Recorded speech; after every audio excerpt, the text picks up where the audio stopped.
ఇవాల్టి special recipe కళ్యాణ రసం.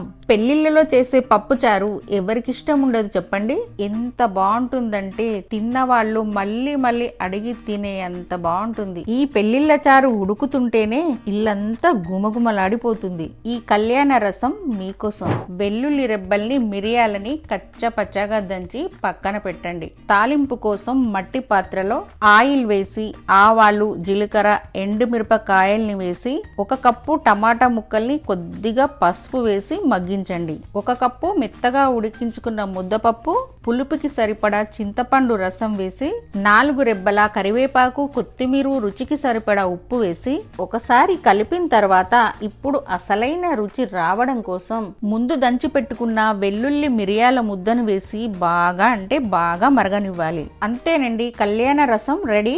ఈ కళ్యాణ రసం తిన్న వాళ్ళు మిమ్మల్ని మెచ్చుకోకుండా ఉండలేరు.